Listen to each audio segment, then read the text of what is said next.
que tenga la indicación de que está listo. Buenas tardes, noches a todas, a todos. Muchas gracias por su presencia en esta primera sesión del Diplomado en Derecho Penal Electoral. Es para mí un gusto saludarles. No es necesario, voy a hacer esta aclaración para efectos de que como somos muchos, muchas, no es necesario para efectos de asistencia ni ningún tipo que pongan en el chat. Digo, no los reconvengo, lo pueden hacer si gustan, pero para efectos de asistencia no es necesario que tomen, digamos, que utilicen el chat para esa cuestión. La demanda fue grande en este diplomado y estamos muy contentos de que así haya sido. Entonces, también para efectos de que el chat no se sature, no es necesario que lo hagan. Insisto, si lo hacen tampoco pasa nada. Bueno, pues otra vez, bienvenidas, bienvenidos. Muchas gracias por su asistencia en este diplomado que iniciamos el día de hoy en Derecho Penal Electoral. El día de hoy, la sesión de hoy y de mañana, trataremos de hablar, bueno, no trataremos, hablaré de la norma penal en la democracia, y eso tiene varias aristas. Perdón, soy Alonso Vázquez Moyers, profesor investigador de la Escuela Judicial Electoral. Y otra vez me da mucho gusto verlos a todas, a todos. Es un grupo muy nutrido, uno de los más nutridos creo que hemos tenido, en los diplomados de la Escuela Judicial Electoral, y eso nos llena de gusto. En fin, decía, vamos el día de hoy y el día de mañana, vamos a hablar de cómo la norma penal, o cuando las normas penales se insertan en los procedimientos democráticos, ¿no? ¿Qué tiene que ver? ¿Cuál es la relación entre la norma penal, por un lado, y el derecho electoral, por otro? Pero también el contenido de la norma en la democracia. O sea, vamos a ver primero una parte, algunas generalidades con relación al derecho penal, la norma penal, los bienes jurídicos tutelados por las normas penales, la cuestión del delito, ¿no? Del castigo, perdón, más bien la cuestión del castigo como un componente fundamental de la norma, y las funciones de la norma, ¿no? Entonces, la idea, pues, es conjuntar a la norma penal con la democracia, pero desde dos perspectivas, ¿no? Primero, la norma penal que cuida los procedimientos democráticos. Entonces, eso necesariamente nos tiene que llevar a platicar un poco, ¿no? De los procedimientos democráticos electorales como un bien jurídico tutelado, todos estos conceptos que vamos a ir entrelazando, ¿no? Pero por otro lado, la norma penal como norma penal. ¿Qué cuida? ¿Cuál es su función? ¿Para qué? ¿Por qué la norma penal en los procedimientos democráticos, no? Y además, la norma penal dentro de la democracia. O sea, el contenido de la norma penal, ¿no? Tendría que ser democrático. Son como dos cosas que que son complementarias, pero que de alguna manera caminan por separado. Una cosa es las normas penales que cuidan a la democracia, y luego es las normas penales y su contenido en términos democráticos, ¿no? O sea, vamos a ver cómo la norma penal, no por venir de procedimientos democráticos, ¿no? O sea, los procedimientos legislativos son democráticos, por lo menos formalmente, y eso no garantiza que su contenido sea democrático, ¿sí? Entonces, las instituciones del derecho penal, cómo se insertan en una democracia y cómo la cuidan por otro lado. Es como, a grandes rasgos, el contenido de las sesiones de hoy y de mañana. El día de hoy no tengo una presentación, el día de mañana vamos a tener una presentación, ¿no? Que oriente, que guíe la conversación, pero el día de hoy no, pero tengo algo de material didáctico, ¿no? Desde luego recomendaciones bibliográficas para profundizar en esto. Entonces, bueno, vamos a comenzar primero, como decía, la idea de la conjunción de la norma penal con la democracia, ¿no? Los objetivos y las funciones de unas y de otros.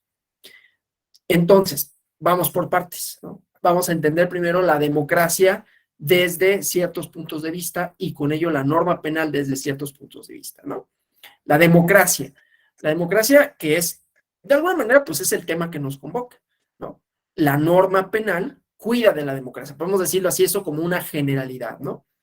La norma penal, en este caso, vamos a ver que tiene distintas funciones, distintos componentes, pero el derecho penal como una esfera, una de tantas esferas, que cuida la democracia. Pero entonces, ¿qué vamos a entender por democracia, no? Y eso nos va a llevar a otros problemas. Primero, la democracia procedimental, que no es toda la democracia, voy a decirlo así, ¿no? Estamos acostumbrados, bueno, estoy dando por hecho que estamos, ¿verdad? Bueno, ha resultado muy común que tanto en la discusión pública como en la academia entendamos, definamos a la democracia, que escuchemos que la democracia son procedimientos. Es una definición mínima, ¿no? Anthony Downs, Joseph Schumpeter, ¿no? Que es como una teoría económica que se ha apoderado de las definiciones tanto sociales como jurídicas, y dicen, la democracia son las reglas del juego, una dimensión eminentemente normativa de la democracia, ¿no? La función, por lo tanto, de la democracia, y ahorita vemos eso de función, la teoría funcionalista, en la ciencia social, que trata de dar explicación de fenómenos tales como la norma, tales como la democracia. Entonces, la función de la norma democrática, perdón, la función de los procedimientos democráticos, la función de las reglas del juego, sería garantizar que los procedimientos políticos de elección de autoridades resultaran legítimos en términos normativos y que por lo tanto se establecen eso, reglas que limitan eso, e instituciones que aseguran esas limitantes, aseguran que los contendientes, o digamos los jugadores, y ahorita definimos a los jugadores, y ahorita vemos cómo eso es una definición insatisfactoria, por decirlo de manera así, lo más neutral posible, ¿no? Entonces, tendría que asegurarse la existencia de los procedimientos y el resultado de los mismos. Y esa sería la función de la democracia, ¿no? Que los procedimientos supusieran la elección de autoridades legítimas y que por lo tanto la voluntad se respetase. Pero también significaría que los participantes en el juego, ¿no? Los partidos políticos, los actores políticos, tendrían que respetar, habría un compromiso, ¿no? Más o menos, ¿no? De respetar la norma y si no, pues ahí está la autoridad, ¿no? Como ven, es una definición muy instrumental, ¿no? Muy mecánica, ¿no? Un árbitro, una persona, ¿no? O bueno, una institución que se asegura de que se cumplan las normas y de que se asegura de que produzcan un resultado cierto. Digo, es muy fácil entenderlo así. Yo podría dar esa definición y ya, ¿no? Y entonces avanzamos y vemos la parte como eminentemente normativa. Pero ¿qué pasa? Que nos estamos olvidando que la democracia no nada más es eso. Y que la democracia, fíjense, se va a ver reflejada sobre todo en el ejercicio del poder punitivo, de manera tal, ¿no? Y esto es lo que a mí me interesa conjuntar, de manera tal que para tener democracias también tenemos que hacer una evaluación, también tenemos que ver no solo cómo se eligen autoridades, sino cómo, perdón, sino voy a poner esto en silencio, lo que pasa es que son notificaciones y a veces las dejo prendidas porque son notificaciones del trabajo, perdiste la conexión, etcétera, ¿no?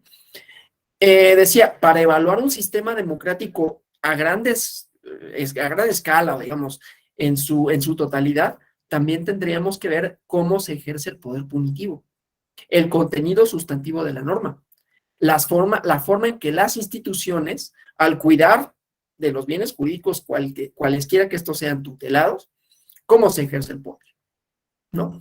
Cómo, contra quiénes, cuál es el orden social. Entonces, todo eso lo vamos a ver el día de hoy, ¿no?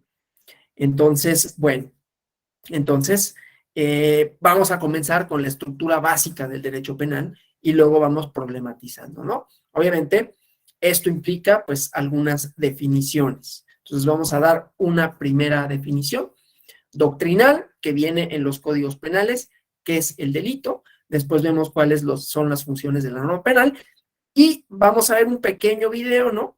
Y yo les recomendaré para complementar ese video una lectura que les puedo facilitar a quienes estén interesados de este personaje para el derecho penal y que tiene una crítica de los sistemas jurídicos contemporáneos con relación a esto que les digo, el contenido de la norma, ¿no? El contenido de la norma y después vemos bienes jurídicos tutelados, las normas electorales y cómo se inserta en ellas la norma penal, pero hoy me interesa como fundamentos del derecho penal y no pensar que el derecho penal, por ser parte de una democracia, es democrático por sí mismo y no pensar que la democracia son solo reglas del juego para elegir autoridades, porque también es, otra vez, cómo se ejerce el poder punitivo en contra de las personas que componen una comunidad política, ¿sí? Entonces son estos dos elementos que redundan en la democracia. ¿sí? Más allá de los bienes jurídicos tutelados. Pero vamos a la definición genérica del delito, ¿no? Un delito es una conducta, primer elemento, ¿no? Cuando evaluamos, cuando se van a acreditar los elementos, le llaman tipo penal, los enunciados penales, los que marcan las conductas, justamente, que serán exigibles, bueno, a las que les corresponderá una sanción contra las cuales se podrá ejercer el poder punitivo del Estado. Ya veremos si ese poder punitivo en su ejercicio es democrático o no, y el contenido sustantivo de normas e instituciones de derecho penal. ¿Sí? Bueno, entonces, otra vez, lo primero que dije fue la introducción, ¿no? Las metas de la clase de hoy, y luego ya vamos por partes. Entonces, delito es la conducta. Tiene que haber un hacer o un no hacer material en los hechos, lo cual quiere decir que si no hay conducta no puede haber delito, ¿no? Eso es obvio. No hay delitos. Yo deseé que eso le pasara y sucedió, cometió un, no, pues yo deseé simple y sencillamente algo, se materializó en los hechos, pero yo no tuve ninguna injerencia en esto, ¿no? El pensamiento por sí mismo no es. Tiene que materializarse mi actuar o mi dejar de actuar cuando tengo una obligación de hacerlo, y entonces producir efectos concretos, materiales, ¿no? Conducta típica, segundo elemento, que esté enunciada en un código penal, como una norma penal, de hacer o de no hacer, ¿no? Voy a poner un ejemplo de un hacer o de un hacer, ¿no? Al quien cometa tal conducta, ¿no? Al quien, voy a poner un tipo penal, homicidio, ¿no? Al quien prive de la vida a otra persona, ahí hay una conducta, es un verbo, privar de la vida a otra persona. Fácil, ¿no? Dejar de hacer, al quien estando obligado no proporcione auxilio a un atropellado, ¿no? Quien está obligado, pues si yo atropello, no va a pasar. Sucediera y no le proporciono auxilio y me voy, ahí es una conducta de omisión. No le estoy prestando auxilio y el tipo penal es ese, omisión de auxilio, ¿sí? Omisión de alguna obligación que yo pueda tener. Bueno, el fraude fiscal es eso, es un delito de omisión. Es una conducta porque yo tengo una obligación de presentar mi declaración, de enterar mis impuestos, ¿no? Digo, presentar mi declaración no es un delito. No presentar mi declaración no es un delito. El delito es la defraudación, que tiene sus elementos típicos, ¿no? Y ahí cada enunciado nos va a establecer cuáles son los elementos que configuran esa conducta. ¿Sí? No nada más es un hacer y ya, hice esto. No, tiene que estar, y por eso es el segundo elemento de la tipicidad, tiene que estar encuadrados con los elementos que dice el enunciado penal, que son aquellos inherentes a la conducta, ¿sí? Entonces van ligados. Conducta típica. Entonces, cuando hablo de fraude fiscal, está definido por el Código Fiscal de la Federación, ¿sí? ¿Cuáles son los elementos? ¿Sí? Si yo presento o simulo un acto jurídico, simulo una compraventa o una compraventa que no reporto, pero hago de cuenta como que pasa por otra figura, ¿sí? Y entonces ahí hay esa defraudación, porque estoy engañando a sabiendas al fisco federal, pero esa sería una conducta, puede ser de acción o de omisión, porque puede traducirse en un hacer o un dejar de hacer cuando tengo una obligación de algo, ¿sí?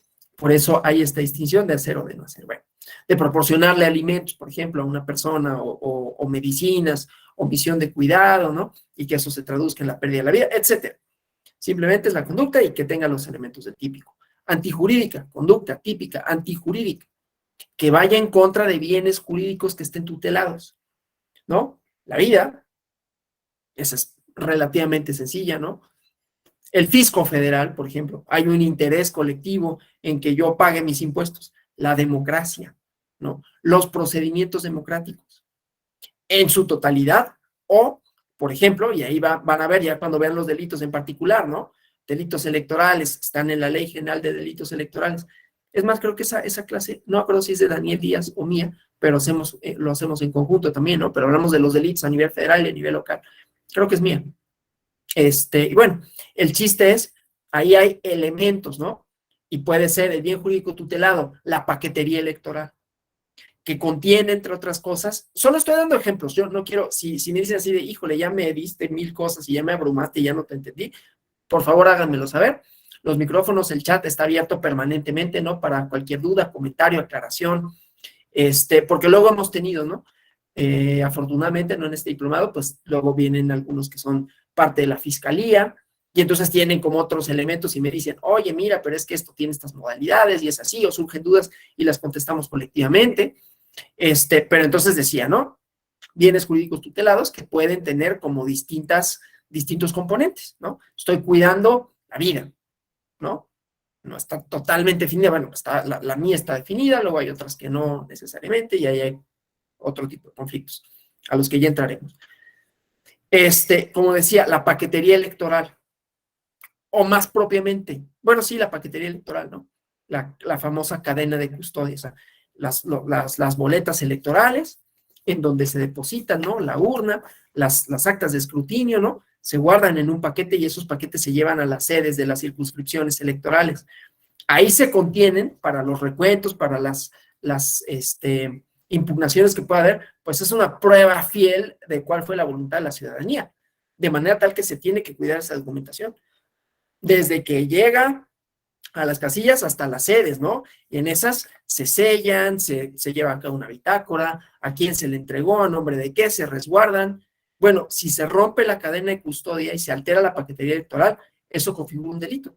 Y ahí se está protegiendo un bien jurídico que son esos documentos que son prueba plena, ¿no? Son prueba de que en caso de un recuento, pues ordenen y no tendrían que estar alteradas ni las actas, ni las urnas, y entonces que veamos, bueno, sí, un recuento y da resultados similares o no, porque es la única manera que nos aseguraremos, pues, de la legitimidad de la elección en términos numéricos, ¿no? Que los resultados corresponden con el ejercicio de voluntad ciudadana. Entonces, esa es una dimensión. Ya verán ustedes, ¿no? Esto solo para decir, la antijuridicidad implica que se vulneran bienes jurídicos tutelados, que la norma establece cuáles son estos, ¿no? ¿Sí? O sea, que hay una conducta que infringe la ley. Y culpable, el elemento culpabilidad, ¿no?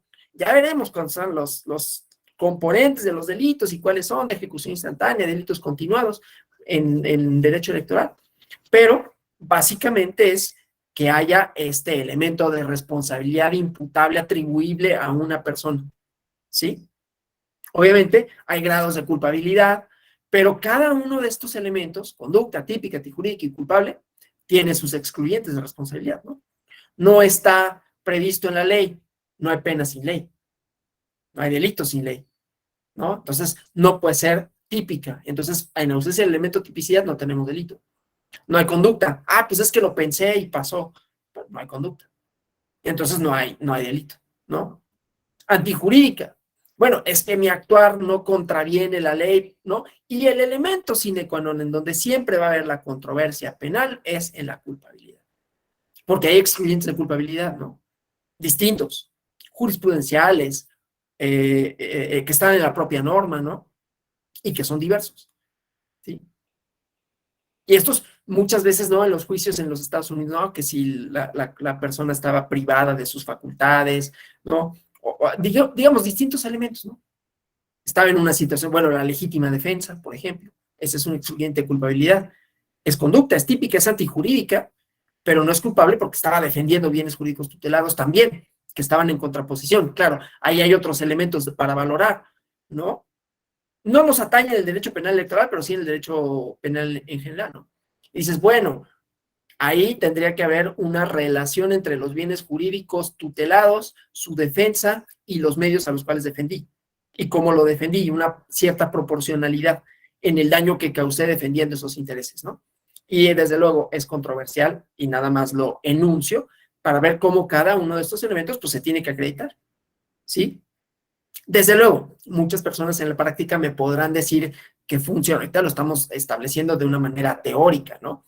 Y desde luego, esto puede suponer una distancia, no, pero en la práctica sucede esto y estas otras cuestiones que desde luego son distintas, son quizás inclusive más interesantes, pero bueno, a mí lo que me interesa sobre todo es los elementos, los bienes jurídicos tutelados, y que en el caso del derecho electoral tendremos un bien jurídico tutelado general, que va a ser la democracia, que van a ser los procedimientos democráticos, ¿sí? Por un lado. Y bienes jurídicos tutelados específicos, ¿sí? como puede ser esto de la alteración de los paquetes electorales. Ahí el bien jurídico tutelado es esa prueba, ese elemento probatorio para poder, en caso de que haya recuentos, ¿no? Establecer que así sucedieron las cosas, ¿no? Pero hay digamos, tanto sujetos como conductas que pueden tener estos elementos delictivos, ¿no? Cuando vean en el módulo de la ley de delitos electorales, Ley General de Delitos Electorales, verán que está clasificado, ¿no? Algunos sujetos, algunos delitos que pueden ser cometidos por todos. Otros que solo por funcionarios, ¿no? Por funcionarios públicos. Otros por solo funcionarios electorales. Y esos elementos subjetivos también son elementos constitutivos del tipo penal, ¿no? Conducta. Bueno, la conducta tiene que ver con un sujeto. Si el sujeto que la comete no es aquel que está especificado que la puede cometer, no tenemos conducta. Por ejemplo, vamos a pensar, ¿no? El delito cohecho está limitado para servidores públicos. Si no es servidor público, no hay elemento conducta, porque tienes que tener esa calidad subjetiva para poderla cometer.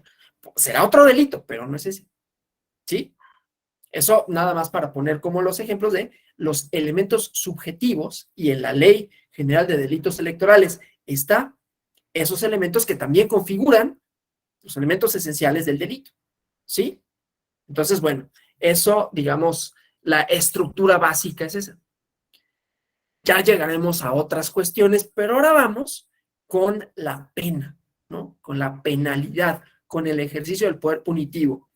Pero como no quiero acaparar yo la plática y que todo sea lo que yo digo, vámonos con este autor argentino, extraordinario, me parece a mí, de lo más destacado, de lo más relevante, de lo que si a uno le interesa el derecho penal en cualquiera de sus, es que como estoy acostumbrado a compartir, no pestañas, sino que si uno quiere aprender de derecho penal democrático, pues tiene que leer y tiene que escuchar, y hay muchas formas de escucharlo aquí en YouTube, ¿no? A Eugenio Zaffaroni, ¿no? Entonces, vamos a escucharlo, nada más déjenme asegurarme de que en este compartir, pues escuchen, voy a cerrar el micrófono para que no haya estos elementos de que se oye doble, pero indíquenme, por favor, que se escuche bien.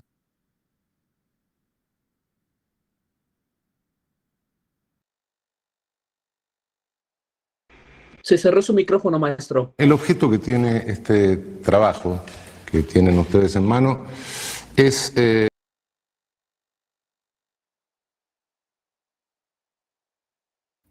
Sí, cerré el micrófono para efectos de que no se duplicara. Nada más les decía, háganme saber si se escucha, y si sí se escucha, nada más háganme así, para que yo pueda continuar con esto. Lo cierro para que no haya como se empalme el sonido y entonces haya problemas de audio.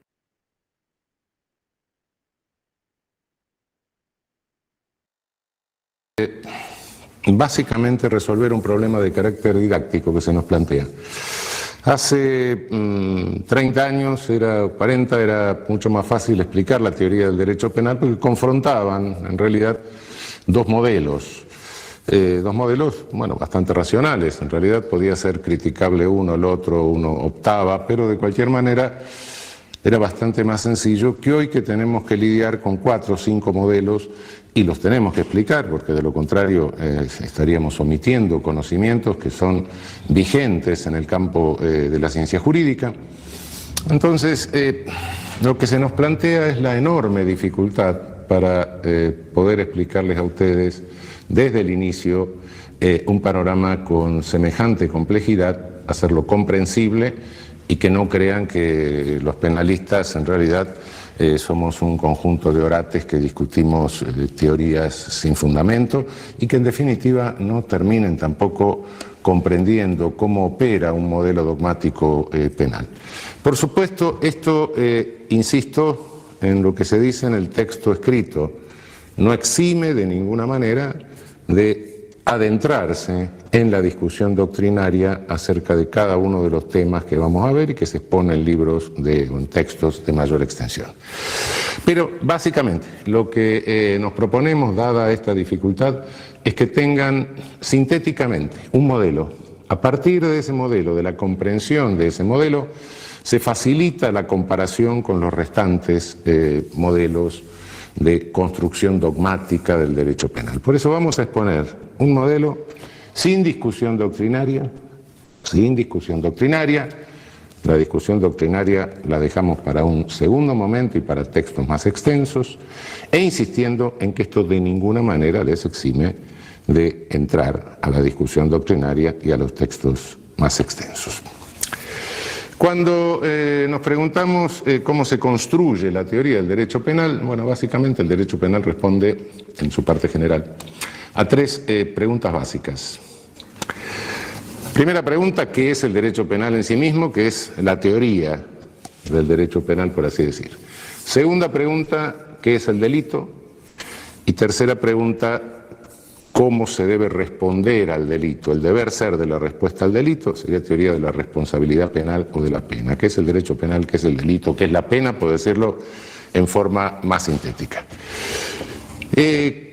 Debo comenzar por destacar que la expresión derecho penal es equívoca. Es equívoca no solo en el lenguaje corriente, sino también en el lenguaje jurídico, en el lenguaje técnico. Se la usa con un elevado grado de imprecisión. Y esto es a veces problemático. Por derecho penal se dice frecuentemente la ley penal. Cuando se dice el derecho penal no prohíbe tal cosa, se está refiriendo a la ley penal. Cuando se dice el derecho penal no puede resolver tal cosa, el derecho penal no puede resolver la toxicodependencia, por ejemplo. El derecho penal no puede resolver el problema ecológico. Lo que se está diciendo es el poder punitivo, el poder que se ejerce al amparo del derecho penal. Y cuando se dice el derecho penal no se ha ocupado de estudiar tal cosa, se está refiriendo a la doctrina penal, a lo que hacemos los juristas. Son tres sentidos distintos, con tres protagonistas distintos. La ley penal la hace el legislador, el poder punitivo lo ejercen las agencias ejecutivas del Estado, por así decir la policía, y la doctrina penal, la teoría del derecho penal, la hacemos los profesores de derecho penal. Por supuesto, son tres conceptos diferentes que se mezclan en el lenguaje, y a veces se responde a uno con referencia al segundo, etcétera, lo cual confunde el discurso. Tengámoslo claro de entrada, legislación penal es una cosa, ejercicio del poder punitivo, habilitado o no habilitado por la ley penal, es otra cosa, y en tercer término, derecho penal reservémoslo para la llamada, si les gusta, ciencia del derecho penal o saber jurídico penal. Hablé de poder punitivo. ¿Qué es poder punitivo? Poder punitivo es toda coerción del Estado que no persigue ni reparación, y que tampoco contiene un proceso lesivo en curso o inminente. Es decir, con esto le estoy diciendo que no estoy diciendo poder punitivo es, sino poder punitivo es lo que queda después que sacamos la coerción estatal reparatoria y la coerción estatal dirigida a contener un proceso lesivo o inminente. La coerción estatal reparatoria es la civil, es la del derecho privado. La que contiene un proceso lesivo, inminente o en curso es la del derecho administrativo. Dicho de otra manera, cuando alguien tiene una deuda, tiene una obligación de carácter civil, tiene que pagarla. Entonces lo que se hace, si no la incumple, es reparar, obligándolo a pagar o ejecutándole un bien con lo cual se repara. Esa es la coerción de carácter privado. La de carácter público, bueno, alguien me corre con un cuchillo por la calle, aparece un funcionario y lo para. La coerción que interrumpe. Lo que no entra dentro de ninguno de estos dos modelos y es coerción estatal, eso es poder punitivo. Por supuesto que es un concepto mucho más amplio de lo que normalmente se entiende por poder punitivo, porque no todo el poder punitivo se ejerce al amparo de leyes penales, a veces se disfraza. Hay poder punitivo que está legitimado por leyes penales, ese es el manifiesto, es el que realmente lleva el nombre de lo que es. Pero hay un poder punitivo latente, oculto, que se disfraza con otro discurso, se trata de legitimar de otra manera. Es decir, la institucionalización prolongada, no por un momento de tapa aguda, es decir, la institucionalización psiquiátrica prolongada, por ejemplo, la internación de un adolescente en un instituto, apilar viejos en una viejoteca para ver si se deprimen y se mueren rápido. Todo eso es poder punitivo. Y me atrevería a decir que era poder punitivo el viejo servicio militar obligatorio, en la medida en que excedía de la instrucción necesaria para armarse en defensa de la nación que dice la Constitución, y que no necesitaba 1 año ni 2 años, claro. Todo eso es ejercicio de poder punitivo con ley latente, es decir, una ley que se encubre con otro discurso. Cuando la ley es manifiesta, cuando la ley penal es manifiesta, ese es el poder punitivo que habilita la legislación penal. Y nuestro saber jurídico es el sistema de interpretación de las leyes penales manifiestas. No nos vamos más allá. La reducción del poder punitivo, la contención del poder punitivo por leyes latentes, por leyes que no son manifiestas, se hace a través de otros recursos jurídicos, recursos rápidos, habeas corpus, etcétera, que tiene el derecho.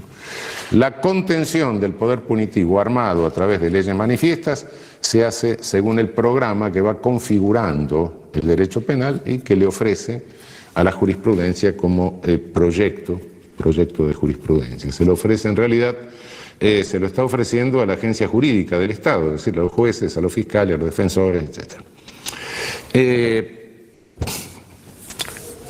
Si nosotros en nuestro saber jurídico penal, en esto que estamos haciendo, elaboramos un concepto, es un concepto jurídico sin lugar a dudas, pero es un concepto que también es político. ¿Qué es lo que hacemos con esta construcción? Lo que estamos haciendo, como les decía hace un momento, es ofrecer un proyecto de decisiones a una agencia en que opera un poder del Estado.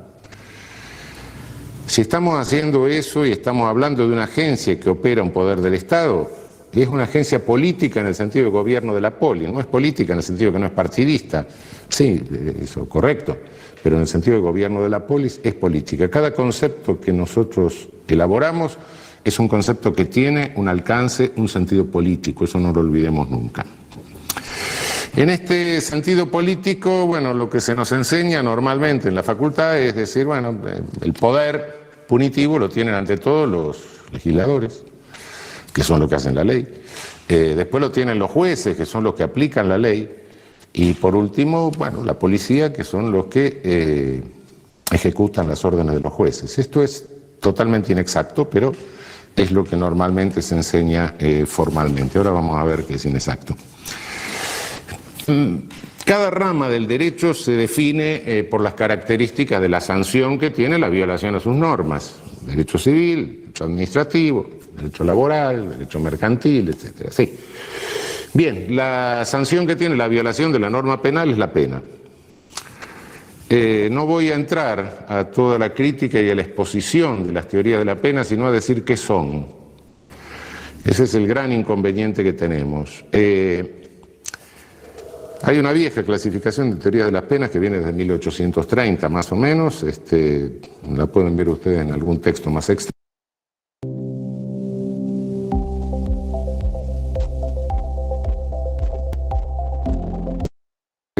con todas sus variables. Pero ¿qué son estas teorías de la pena? Es lo que a cada penalista se le ocurre que la pena debe hacer. Y en razón de lo que debe hacer, elabora toda la teoría del derecho penal. Lo que debe hacer la pena es la función que debe cumplir el poder punitivo habilitado por las leyes penales. Bueno, lo que a mí se me ocurre que debe cumplir la pena. Por supuesto, este es el debe que está en mi cabeza, es el debe del deber ser. No es el ser de la pena, sino el deber ser, lo que a mí se me ocurre que es la función que debe cumplir, ese poder punitivo que habilito.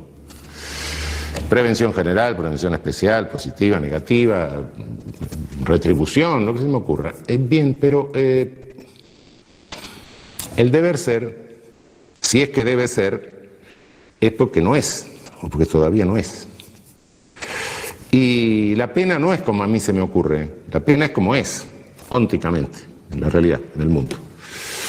Si esto es así en el mundo, entonces, en la medida en que yo me sumo a una teoría de la pena, elido como debe ser la pena y construyo todo sobre la base de mi deber ser, le estoy haciendo un programa a las agencias judiciales, le estoy haciendo un programa político para que ejerzan su poder conforme a como yo entiendo que debe ser, pero que no es la pena. Y los estoy instigando a que apliquen penas que no son. Mirado desde el ser, el poder punitivo funciona exactamente al revés de la escala que dijimos hace un momento, legislador, juez, policía. Y funciona exactamente al revés porque el legislador lo que hace es lo que llamamos criminalización primaria, es decir, un proyecto de criminalización. Ahora, si ustedes agarran el Código Penal y en alguna noche de insomnio en la canícula, se leen toda la parte especial del Código Penal, todas las leyes penales especiales, se van a dar cuenta de que algunas de esas cosas hicieron en principio, pero en segundo término se van a dar cuenta de que en realidad si cada vez que se viola una norma o se cae en una descripción de esas, tendría que operar el poder punitivo, tendríamos que estar todos presos virtualmente. Entonces es un programa absolutamente irrealizable. Así como si el derecho civil se realizara perfectamente y cuando conflicto mínimo que se diera, voy a estacionar el auto, aparece un juez civil que me dice, no, el señor tiene prioridad y no usted que está mintiendo. Bueno, una sociedad totalmente ordenada. Si la norma penal se pudiera cumplir plenamente, sería invivible, directamente no separaría la sociedad, se paralizaría la sociedad. De modo que es un programa que tiene una extensión que es absolutamente inabarcable. Las agencias ejecutivas, las agencias de criminalización secundaria, es decir, las que individualizan a la persona que viola la norma y hacen recaer el poder punitivo sobre esa persona, tienen una capacidad operativa muy chica, muy limitada. Policía tiene capacidad limitada para investigar delitos, tribunales tienen capacidad limitada para investigarlos, y bueno, las penitenciarias, las prisiones tienen una capacidad de alojamiento también limitada, de modo que de ese enorme programa solo se puede realizar un pedacito. Este pedacito se llama selectividad. Tengo que elegir a quién criminalizo. Inevitablemente está forzada por el propio sistema una selección. Y esa selección no la hacen ni los legisladores ni los jueces, sino las agencias ejecutivas. El legislador es un señor que imagina una cosa, nunca sabe a quién se le va a aplicar el poder punitivo que habilita, a veces se le aplica el mismo. Los jueces no salen a la calle a buscar delincuentes ni a seguir violadores, ¿no? Quien selecciona es la agencia ejecutiva.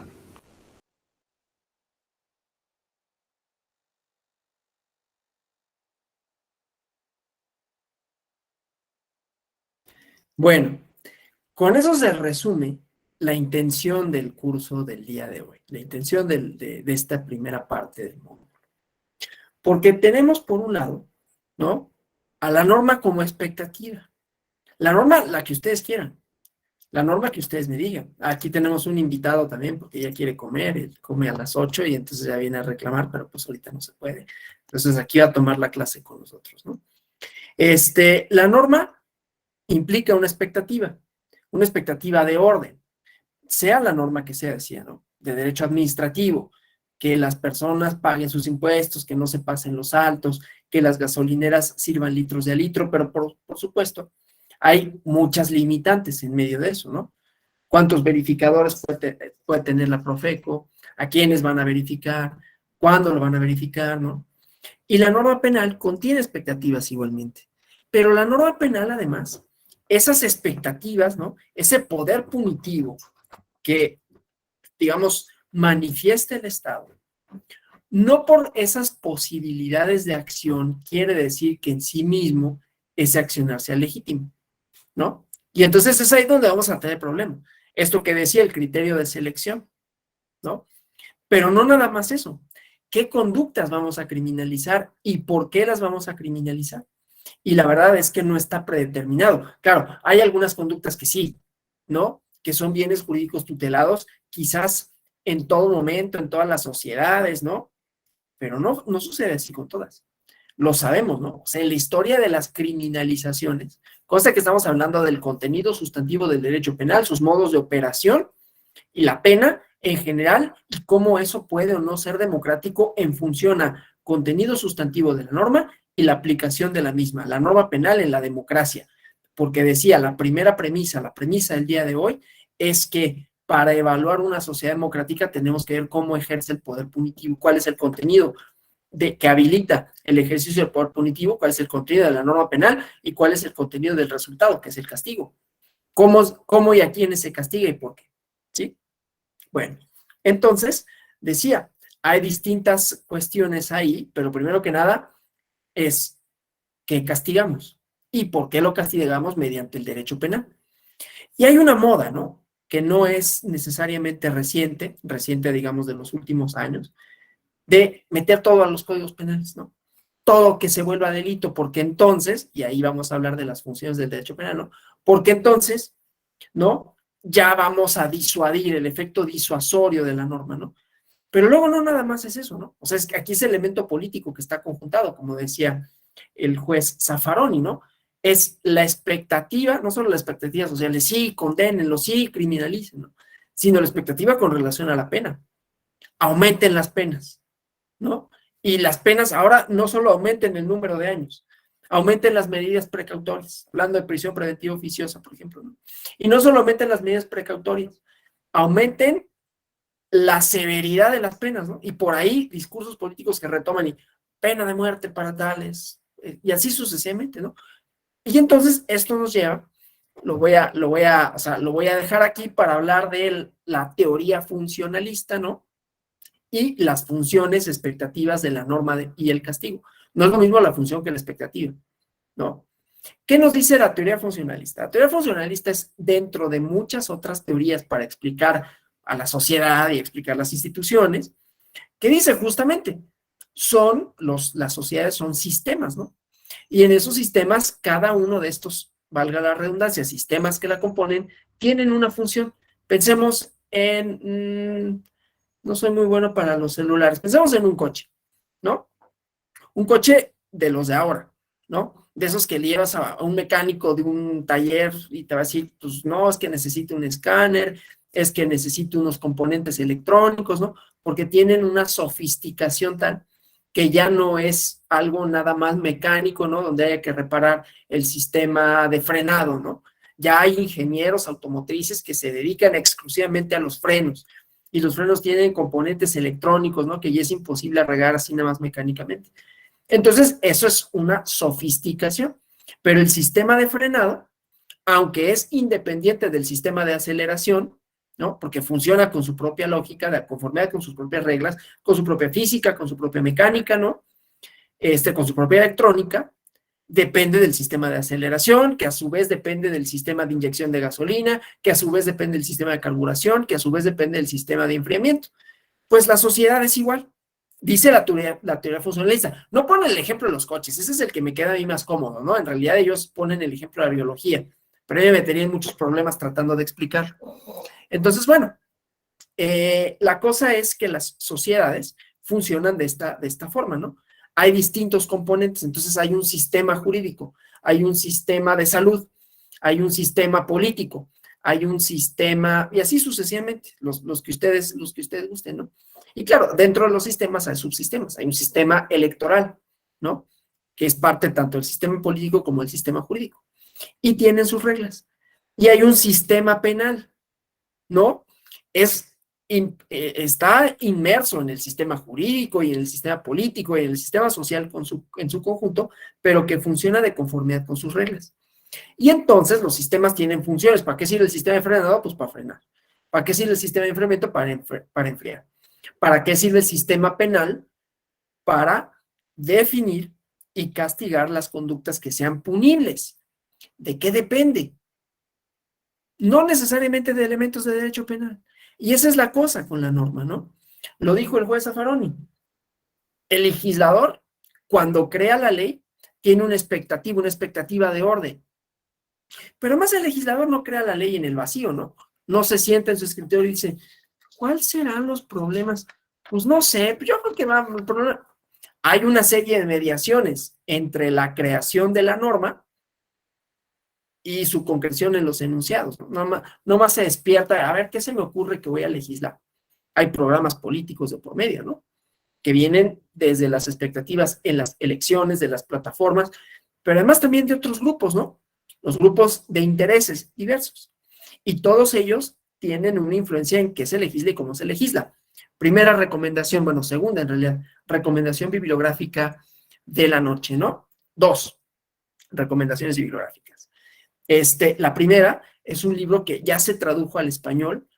Creo que el título, no me hagan mucho caso con relación al título en español, pero sé que ya se tradujo porque ya lo vi en venta en una librería. Pero en inglés se llama Last Call, ¿no? Como la última ronda, y creo que se llama así en español. El autor es, lo voy a escribir aquí, Daniel, perdón, Ockrent, ¿no? ¿De qué habla él y por qué nos interesa? De la prohibición del alcohol en Estados Unidos en los años 20, la ley Volstead, ¿no? Y la enmienda, creo, ¿cuál fue la enmienda? No sé, el número de la enmienda 15, creo. Pero la enmienda que supuso la prohibición del alcohol, ¿no? Y toda la problemática, eso ya es una parte interesante. Aquí lo que me interesa es que la ley Volstead tuvo una serie de antecedentes. ¿Y cuáles eran los antecedentes? Grupos de poder que movilizaron, que iban así, tal cual, a las cantinas, y lo cuentan, ¿no? Que le llaman salones, ¿no? Pero supongo que la traducción más certera sería cantinas, ¿no? Y hacían todo un performance, ¿no? O sea, llegaban estas personas y con una hacha, ¿no? Y era como una cosa así como un poco entre moralizante y entre evangelizadora, ¿no? De rogar por los borrachos, ¿no? Y la figura del alcohólico también como destructor de familias. Entonces, había componentes y expectativas morales que se pensó en ese momento, o pensaron en ese momento algunas personas, que se resolvería criminalizando, ¿no? Prohibiéndola y haciéndola o facultando al Estado para castigar esa conducta, ¿sí? Eso para decir, hay un componente que no es estricta y necesariamente jurídico. Es un componente moral, político, social, que depende de circunstancias específicas, ¿no? Circunstancias específicas de los lugares, de los momentos, ¿sí?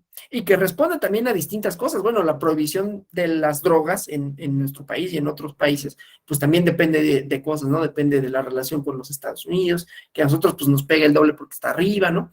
Y así sucesivamente. Entonces, la norma penal no nada más es un componente lógico que tiene como estas elementos, ¿no? Que se aplican, que se dirimen, sino que tiene una serie de expectativas, como decía, y construcciones morales y sociales, pero tiene funciones también, ¿no? Y la función de la norma penal, y esto se discute de distintas maneras, se responde a cuál es, la pregunta sería, ¿cuál es la función de la norma penal? Pues en principios de la dogmática penal, pues asegurar relaciones sociales pacíficas, ¿no? Regular la conducta de los individuos, establecer un catálogo de conductas prohibidas para que no se vulneren. Y le damos esa facultad al Estado, ¿no? La respuesta que no es funcionalista, pero la respuesta que da Hobbes a eso sería, bueno, sirve para que el Estado, en todo caso, garantice la subsistencia del contrato social, para evitar la venganza privada, ¿no? Entonces monopoliza el uso de la fuerza. La teoría funcionalista, y ahí empiezo con Durkheim, ¿no? Un autor de la sociología que trata de dar respuesta a esa pregunta. La función del castigo en las sociedades, él va analizando como la transformación social, ¿no? Y cómo esto va suponiendo también distintas formas jurídicas. Y dice, la forma jurídica primigenia, por excelencia, es la penal. porque es la que garantiza la cohesión. Entonces, las sociedades menos complejas, ¿no? En términos funcionalistas, menos funciones, ¿no? Es como si fuera un coche de los primeros, ¿no? Que tienen una mecánica, digamos, un tanto cuanto rudimentaria, ¿no? En donde los componentes no tienen esta separación, ¿no? Y entonces todo está más o menos bien relacionado. Y entonces estas sociedades se caracterizan porque hay poca división social del trabajo, pero también porque la norma de normas es la penal. ¿Por qué? Porque de lo que trata es de mantener cohesionada la sociedad en torno a ciertos valores colectivos. ¿Cuáles son estos? Pues eso no lo podemos determinar siempre, ¿no? Pero normalmente esos valores colectivos, que son, insisto, elaboraciones morales, ¿no? Ideas, etcétera, se castigan por parte del Estado y se castigan de manera tal que supongan una especie de venganza colectiva. Por eso es el monopolio del Estado y el castigo es en contra de la persona que vulnera los valores que fundamentan la convivencia social. Y esa es la función de la norma, ¿sí? Regresar, digamos, o reordenar o mantener cohesionado el todo social, ¿sí? Y luego viene Foucault, que yo no sé si se adscribe o no al modelo funcionalista, ¿no? Eso podríamos discutirlo, pero no importa. Porque él dice, y Zaffaroni cuando habló de los ejemplos de la reclusión en los psiquiátricos, de los asilos de ancianos, ¿no? Como estas funciones del poder que legitiman que otras personas sean separados de su espacio de socialización, los pones en otro lado para lograr que son como algo así como, no estoy diciendo, yo no es mi discurso, pues, pero la crítica es, pues, pareciera que son indeseables, ¿no? Foucault lo ve en la historia de la locura y cómo esto se acompaña de un discurso científico, ¿no? En donde dice, pues, estos hay que encerrarlos en otro lado, ¿sí? Porque, ¿qué pasaba? ¿Cuál era la práctica? Y también lo ve Robert Castell, es un libro muy interesante que también les puedo recomendar, que se llama El orden psiquiátrico, ¿no? Y dice, pues, ¿qué pasaba? Que había un problema público, ¿no? ¿Cuál es el problema público? Que a las personas que se pensaban como dementes, la construcción social de la demencia, de la locura como tal, en la época clásica la estudia Foucault, y luego su alumno Robert Castell lo analiza como la función del derecho a la hora de permitir que el Estado intervenga, porque ¿cuál era el problema? Pues que la gente los echaba a la calle, ¿no? Y entonces había un montón de personas privados de la razón, lo que sea que eso signifique, que después decían, bueno, ¿qué les hacemos, no? ¿Cómo obligamos a las familias a que se hagan responsables? Pues con la ley. Pero no nada más basta con la ley, ¿no? Había que tener con ello un fundamento científico. Y entonces viene la construcción de la idea de la locura, ¿no? No estoy desacreditando a la psiquiatría, estoy diciendo que está acompañada de una serie de premisas, de saberes y de funciones. La función de la norma para legitimar el ejercicio del poder punitivo del Estado, ¿sí? Que eso es algo que me interesa en específico dejar el día de hoy, ¿no? Bueno, entonces, hasta ahí, esto que decía, la función de la norma, una función disciplinaria, diría Foucault, ¿no? Pero no nada más la función de la norma como definitoria de las conductas, sino la función de la sanción, venganza colectiva, ¿no? Y lo decía el juez Zaffaroni, ¿no? Una es la reparación del daño civil, ¿no? Te pago. Otra es la cuestión de cosas que están sucediendo, te pasé el alto, te sanciono. Y otra es de las conductas catalogadas como delitos, que ya dijimos, no hay nada lógico en su definición.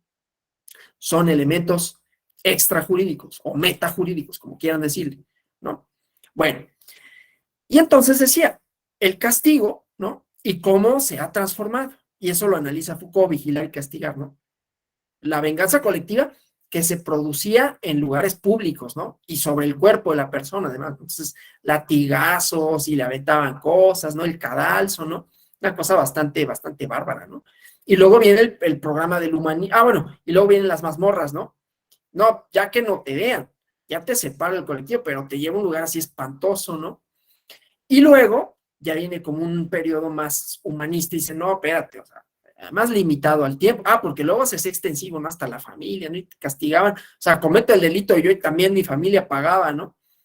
Y luego ya no nada más es esta idea de encerrarnos, ¿no? Hay que limitar el ejercicio del poder punitivo. Hay que limitar los porqués, ¿sí? Y luego ya vienen otras disquisiciones de Foucault de cómo uno asume la disciplina, esta última parte que decía Zaffaroni de cómo otras prácticas sociales que pueden ser poder punitivo, ¿no? Que si el adiestramiento militar, y ahí podríamos meter otras cosas, ¿no? Normas sociales que no tienen tampoco mucha lógica, pero que son coercibles, ¿no? Que si el corte de cabello para los hombres, etcétera, algunas otras prácticas. Pero no me voy a desviar, ¿no? O sea, pero tiene una función de disciplina, eso es lo que me interesa. Tiene una función, por un lado, dicen algunos, de cohesionar. ¿Cuáles son los valores que queremos proteger? Bienes jurídicos tutelados, a final de cuentas, ¿no? Dicho en términos de la dogmática jurídica. Y por otro lado, de disciplinar, así, ¿no? No quiero decir adiestrar en los términos así conductistas, ¿no? Pero sí una función disuasoria, ¿no? En la medida en que las personas vean que se castigan, dejarán de cometer los delitos. Bueno, esas son como dos posibles respuestas a los porqués de la norma. Pero vamos al contenido. La democracia, ya decía al principio, supone, aunque no se agota ahí, y ahí empezamos con esta parte, ¿no? De la insuficiencia de la norma, la insuficiencia del derecho, ¿no?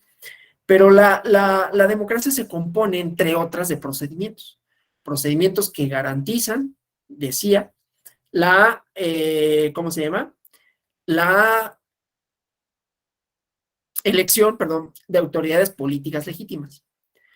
Pero si estamos de acuerdo que la democracia forma parte de un sistema social, y entonces todo lo que forma parte de ese sistema social tendría que estar regido por reglas democráticas. De acuerdo con las teorías de estas de la democracia como procedimientos, la norma penal sería democrática en tanto que está construida en los procedimientos legislativos de autoridades políticas legítimas, ¿no? O sea, sería como una concatenación de una serie de cosas, de funciones, la función legislativa con la función política, con la función normativa, ¿no? Y entonces es democrática en tanto que lo hacen legisladoras, legisladores provenientes de la voluntad popular. Y esa voluntad popular, pues, es la que, por regla de mayoría, ¿no?, elige a las autoridades políticas. Pero después vienen las teorías constitucionalistas y dicen, no, espérate, la democracia, no, quizás no lo enuncian de esa manera, porque ellos hablan en términos de constitución y en términos jurídicos estrictos, pero a final de cuentas es la norma democrática, ¿no?, tiene que tener una serie, o tiene que estar de conformidad con una serie de valores, ¿no? No solo son procedimientos. Y vuelvo a la idea del contenido sustantivo. ¿Qué fue lo que se discutió, por ejemplo, no? Más allá de la resolución, más allá del debate jurídico, si la Corte podía o no, no importa. Lo que se discutió y que se va a discutir y que la Corte Interamericana de Derechos Humanos va a condenar al Estado mexicano. ¿Para qué le damos más vueltas? Va a decir, no puede tu sistema jurídico tener una pena como esa, la prisión preventiva oficiosa es inconvencional. ¿Por qué es inconvencional? Ya lo otro que si puede la Corte o no, ese es otro debate. Pero, entonces quiere decir, ¿viene de instituciones democráticas? Sí, es la legislación. Es el constituyente permanente, que es elegido democráticamente. Y no obstante, el contenido no es democrático. ¿Por qué? Porque la democracia tiene un contenido sustantivo. ¿Cuáles son las relaciones sociales? ¿Cómo debe de ser el ejercicio legítimo del poder punitivo del Estado? ¿No? Bueno, y eso parecería muy fácil de entenderse. Pero ¿qué sucede? No, es una clase muy, voy a decirlo así, ¿no?, se va a ir extraño, pero muy zafarónica, ¿no? Yo luego comento así en esta y en otras clases, en otros espacios. Pobre de México, en su teoría jurídica y en su teoría de la sociología, tan cerca de Estados Unidos y tan lejos de Argentina. Porque en Argentina se hace trabajo con bien poquitos recursos, ¿no? Pero bien interesante. Y la verdad es que no volteamos a ver mucho, ¿no?, lo que hacen allá. Y sí mucho lo que hacen en Estados Unidos, que no me pareciera que sería como el mejor modelo, pero ¿de dónde abrevamos nuestro modelo democrático? De Estados Unidos, ¿no? Madison, el federalista. No estoy diciendo que esté mal, estoy diciendo que no basta para definir a la democracia, que no bastan los procedimientos, ni para definir lo democrático de la ley penal, ni para definir a lo democrático en cuanto a los resultados de esta, es decir, a las autoridades. Es una dimensión, pero ahí no se agota. Eso es lo que yo quiero lo que yo quiero externar, ¿no? Bueno, si todo esto es cierto, quiere decir que hay ideas y no solo expectativas sociales, ¿no? No solo es grupos como en el caso de la ley Bolster, ¿no? Que llevaron a la esfera pública. Hay teorías criminológicas, ¿no? Que tienen, son portadoras de significados, de discursos y que van tratando de dar respuesta a el porqué del fenómeno criminal, cómo se debe de atender a la criminalidad, quiénes son los delincuentes, por qué se debe de atender una determinada conducta mediante la criminalización o no. Y lo que hemos visto en la historia es que no todas las conductas son criminales por sí mismas, ¿no? Esto que ya había dicho, que la historia de las criminalizaciones es una historia política, y a eso voy. Modelos penales, ¿no? Ya vamos a llegar al siglo, o sea, vamos a empezar en el siglo XX, ¿no? Si contamos la historia de la venganza privada, de que si antes había penas, de que las podían dilapidar a las personas, ¿no? Así, tal cual, ¿no? Matar a pedradas, ¿no? O labrarles la cara. Esas penas trascendentales, por más que puedan mover el morbo de la gente, no me interesan, ¿no? Me interesa el siglo XX y más desde un punto de vista de los años 70. ¿Por qué los años 70? Porque había un modelo social, como hay un modelo social hoy, ¿no? Un modelo social que define conductas, que define expectativas, que define el contenido de la ley. El contenido de la ley no es nada más como una cosa, como decía, abstracta, que aparezca, ¿no? Como los números, ¿no? Que están ahí para cuantificar cosas, ¿no? Que son una expresión simbólica de cosas materiales que están en la realidad y que nos permiten llevar a cabo operaciones lógicas con resultados ciertos. La norma, ni la penal ni ninguna norma es así, ¿no? Su contenido varía. Y su contenido varía también en función a, hablando de funcionalismos, ¿no? En función a ciertos otros debates jurídico, políticos, académicos y así sucesivamente. Entonces, ¿quiénes son los delincuentes? ¿Por qué? Y en los años 70 había una teoría y había una respuesta y eso se concretaba en modelos penales específicos, es decir, en contenido sustantivo de la norma, qué criminalizamos y cómo ejercemos el poder punitivo. Y era una teoría que desgraciadamente no hay una traducción que sea idónea del welfarismo o welfarismo, como quieran decirlo, ¿no? Del bienestar. Lo escribo aquí, ¿no? Ah, perdón, aquí les dije dos recomendaciones y solo di una y luego hablé de otra cosa. La segunda recomendación para ver cómo se construyen las leyes, cómo funciona su relación con el poder, se llama Los Orígenes, esta la escribo aquí, de la Ley Negra, así se llama el libro, de Edward y Thompson, un estudio histórico, ¿no? Buenísimo de cómo hay estas intenciones políticas, ¿no? Ahí el bosque de Windsor, ¿no? Y pues era criminalizar a un grupo en específico. Entonces, bueno, eso, porque las funciones de la norma, insisto, tienen un elemento, como decía el juez Zaffaroni, de, pues voy a elegir a quién se la aplico, porque no se la puedo aplicar a todos. Hay una selección, pero a veces hay una intencionalidad previa, ¿no? En donde hay otros elementos políticos, ¿no? Como el hecho de no dejar votar a ciertas personas, ¿no? El derecho al sufragio, digamos, universal, pues ni tan universal, ¿no? O sea, hasta los años 40 en este país no podían votar las mujeres, qué universal, ¿no? O de representación, que es lo mismo, ¿no? Las mujeres, bueno, ya puedes votar, y mi representación en el Congreso, soy el 50, más o menos, ¿no? 50%, ¿dónde está mi, no? ¿Dónde se materializa eso? Y ahí más o menos va caminando, porque no digo que esté resuelto nada más porque el aspecto cuantitativo ahí más o menos esté, ¿no? Porque hay otras cosas, otros elementos de significados y todo que no están resueltos. Pero bueno, el chiste pues es que contenido de la norma y función para qué la sanción. Entonces, la escuela welfarista o welfarista o del bienestar, si quieren, era del estado de bienestar en los años 70, ¿no? Que se construye a partir de la idea de que el Estado, la tarea del Estado, la responsabilidad del Estado, ¿no?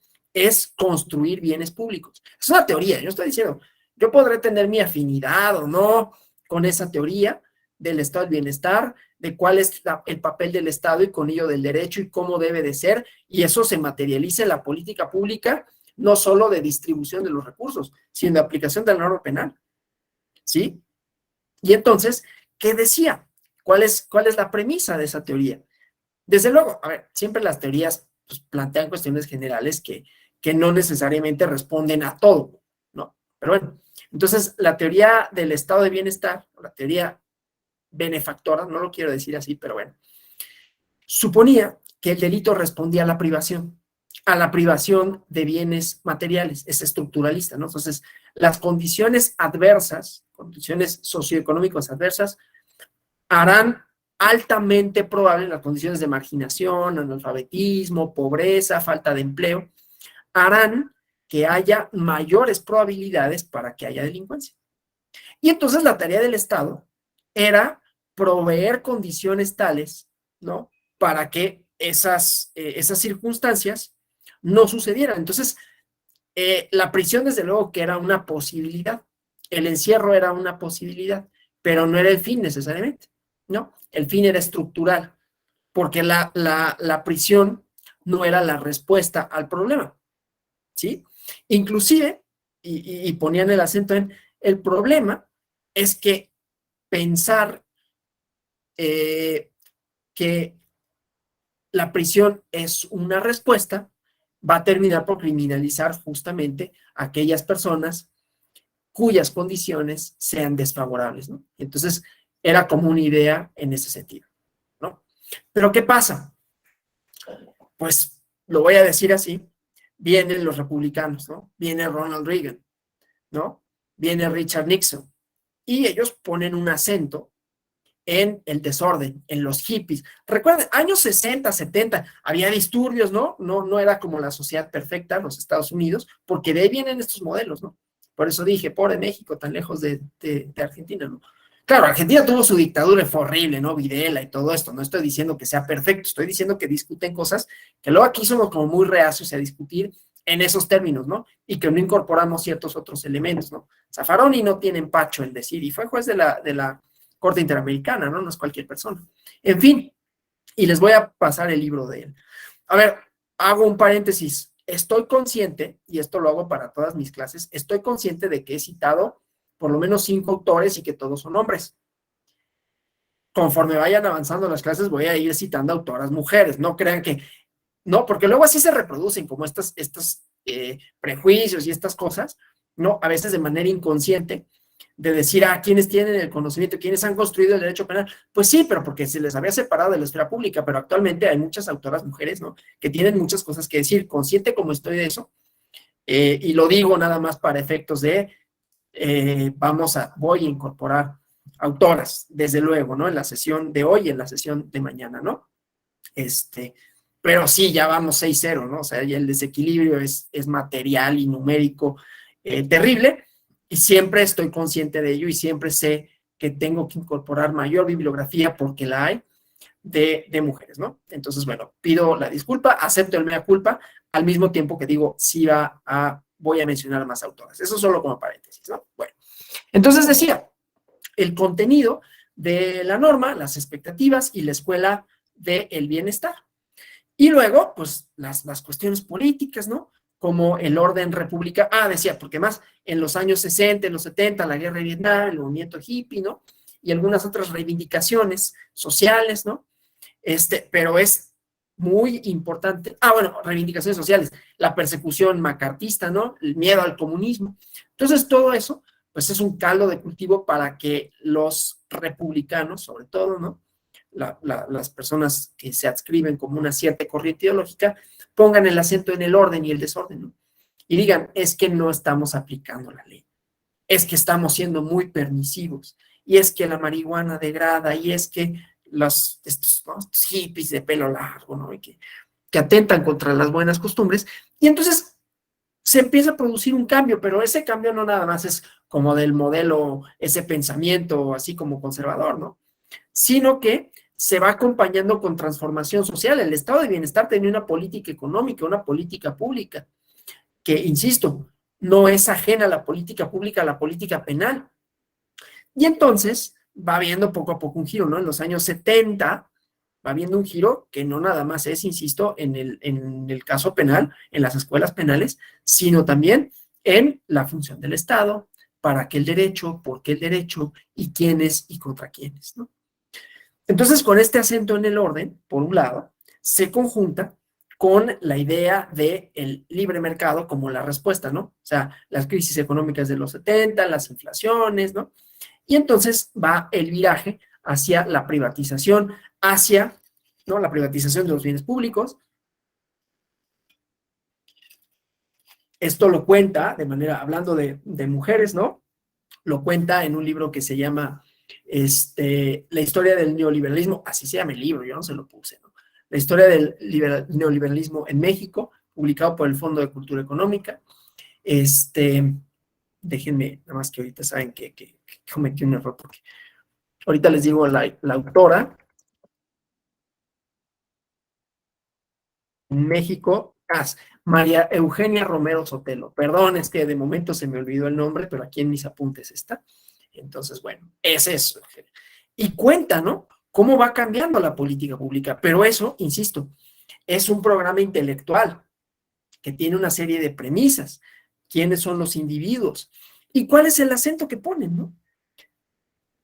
La racionalidad de los individuos. Entonces, la respuesta a quiénes son los delincuentes ya no es quienes están privados de condiciones sociales idóneas. Son la idea de que son agentes racionales que maximizan su utilidad y que buscan, pues, dinero fácil. Y eso transforma radicalmente la idea de la pena, transforma radicalmente la idea del delincuente, ¿sí? Porque ya no es, insisto, una persona que por condiciones sociales se convierte en delincuente, que desde luego esa puede ser una respuesta como más o menos superficial, ¿no? O más o menos simplista, digámoslo así. Pero la respuesta que da esta escuela, pues no es menos simplista, es decir, pues hay sujetos que, como a ver, todas y todos, dicen ellos, somos maximizadores. Lo que pasa es que hay unos que no cumplen con la norma y otros que sí, porque les conviene, porque no les conviene, y entonces la función de la norma penal es disuasoria. En la medida en que haya penas que se materialicen, en la medida que hagamos más costoso para el delincuente que haya esto, que haya conductas que infrinjan la norma penal, entonces tendremos menos delincuencia. Esto lo expone, yo no voy a decir de manera brillante, porque no me parece ninguna brillantez, pero hay abogados que les encanta Gary Becker, a mí no me gusta nada, pero que hace fórmulas matemáticas, ¿no? Si bien acá, con ecuaciones y todo, y que explica esta cosa que pues es muy, pareciera como muy obvia, ¿no? No es necesariamente, pero bueno, entonces la idea es esta. Y se traspasa a todo el orden social, ¿no? Porque entonces la norma y por lo tanto las relaciones sociales suponen o presuponen que los actores sociales, no solo los delincuentes, pero también los delincuentes, tienen una racionalidad, como todas y todos, ¿no? Y que entonces en la medida en que sea más fácil delinquir, van a delinquir, y en la medida en que sea más difícil delinquir, no van a delinquir, ¿no? Y entonces, ¿cuál es la respuesta? Pues construyes más cárceles, ¿no? Aumentas las penas, aumentas el número de delitos. Pero eso, insisto, es digamos, la teoría detrás del contenido sustantivo, ¿sí? Eso es lo que legitima el poder punitivo del Estado. El pensar que, pues, bueno, hay personas que en el ejercicio de su racionalidad, en su maximización de utilidades, pues hacen el cálculo de qué tan costoso es o no cumplir con la norma. En la medida en que sea más fácil, va a haber más delincuencia. En la medida en que sea más difícil, va a haber menos delincuencia, ¿no? Una cosa muy automática también, y desde luego simplista, pero tiene muchísimo poder.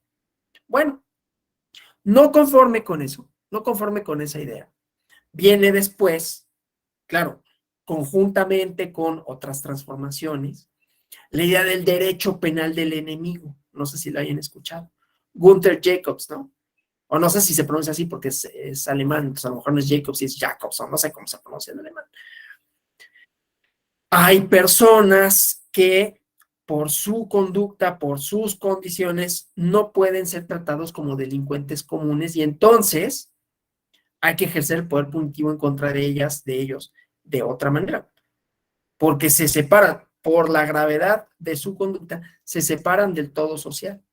Y entonces ahí la función de la norma ya no nada más es preventiva, ¿no? O sea, o bueno, disuasoria.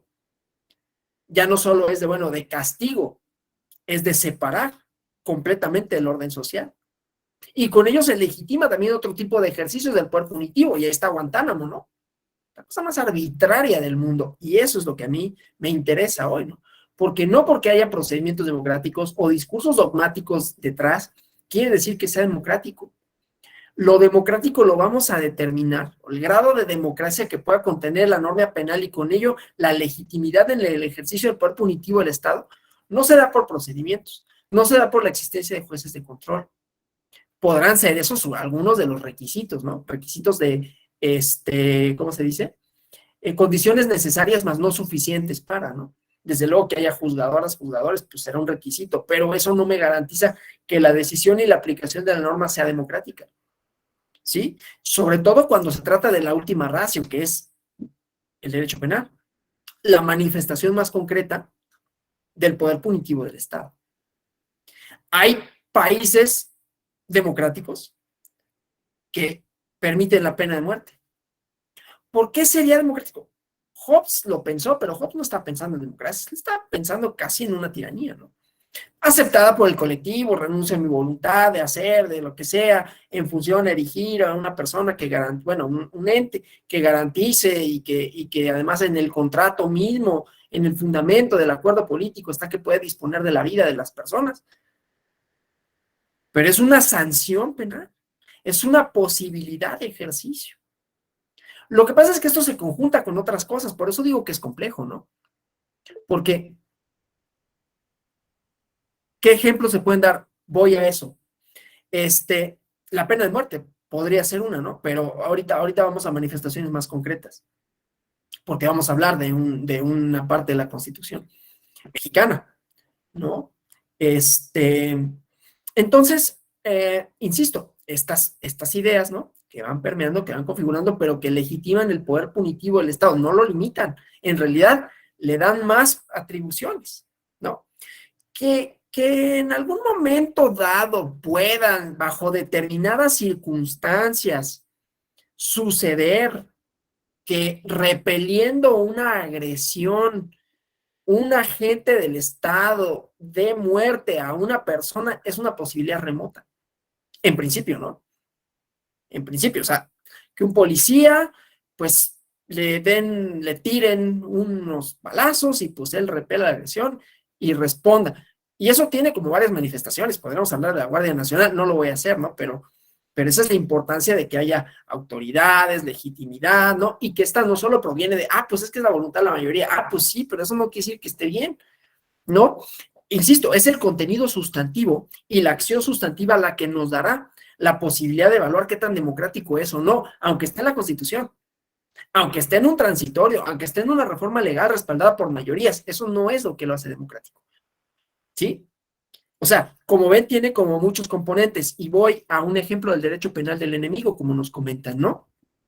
El derecho penal del enemigo ya decía, a diferencia de lo que supone la teoría penal racional democrática, que dice, bueno, el poder punitivo se puede ejercer, es una posibilidad, pero está limitado, está controlado, ¿no?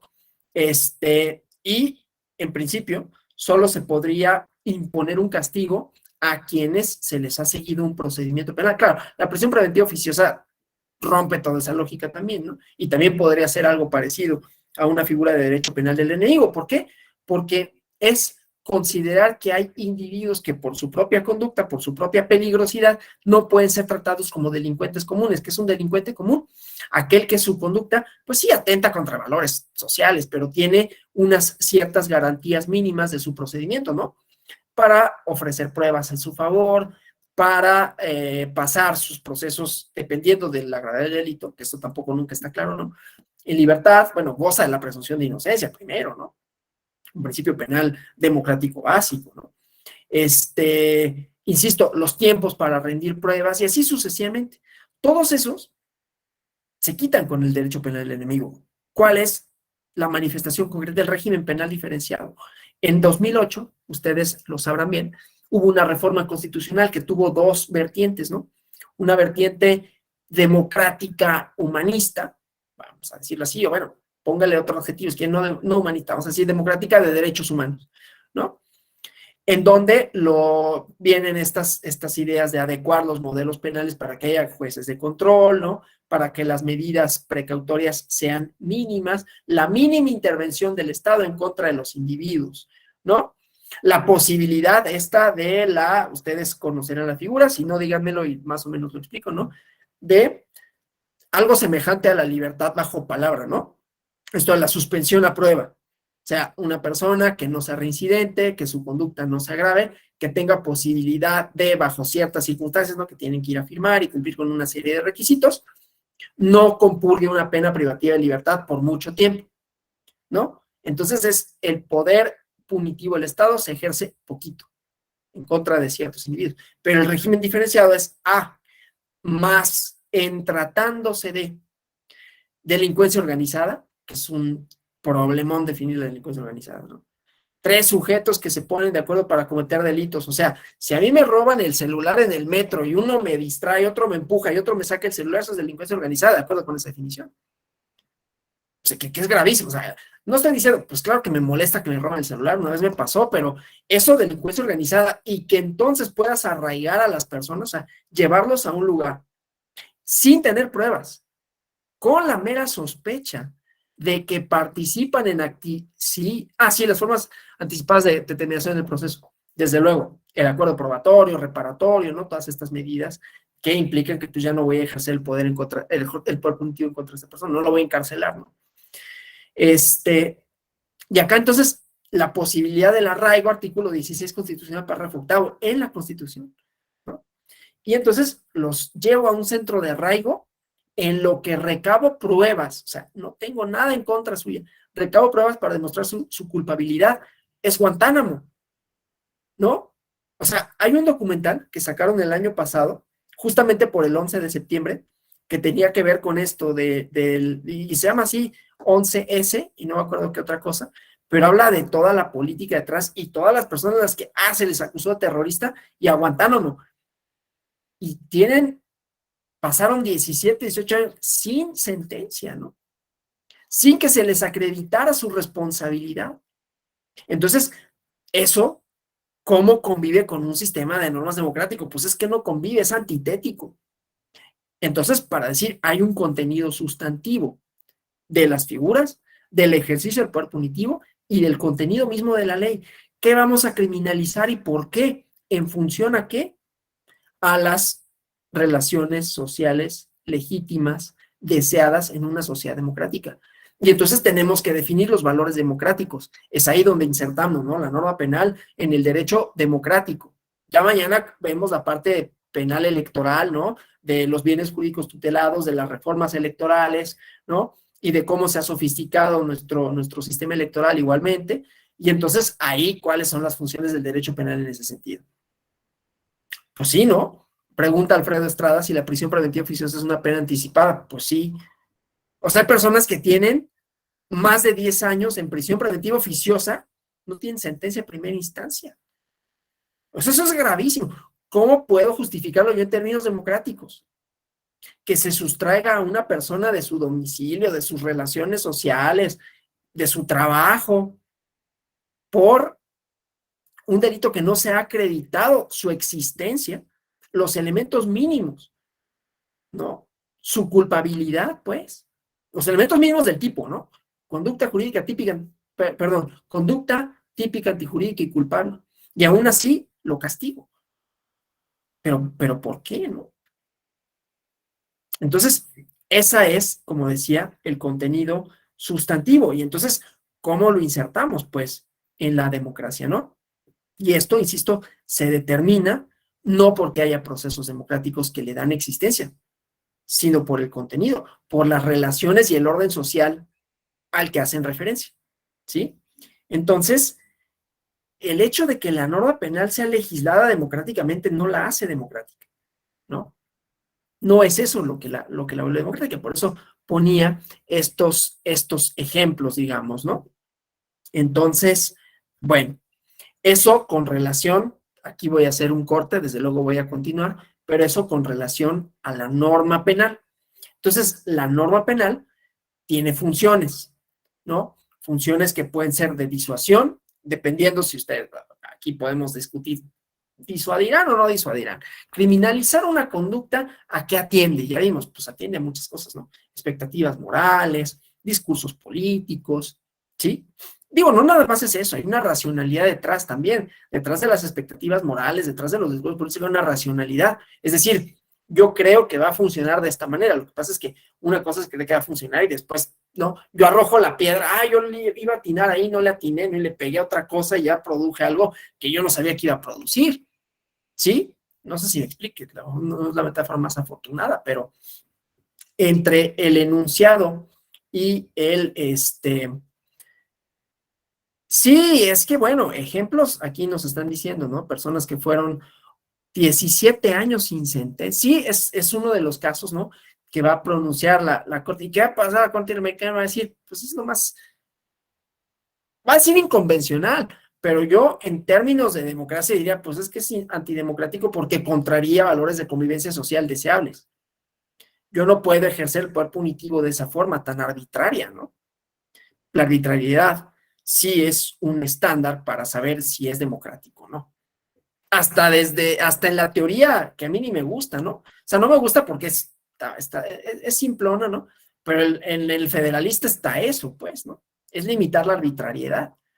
Y no solo del Ejecutivo, el determinar, perdón, limitar la arbitrariedad del poder en todas sus manifestaciones, ¿no? Claro, la racionalidad de las penas en el derecho electoral no es necesariamente esta, ¿no? O sea, no vamos a ver, puede haber casos de prisión preventiva oficiosa, ya lo irán viendo, en la medida que avancen su curso, sus módulos, ¿no?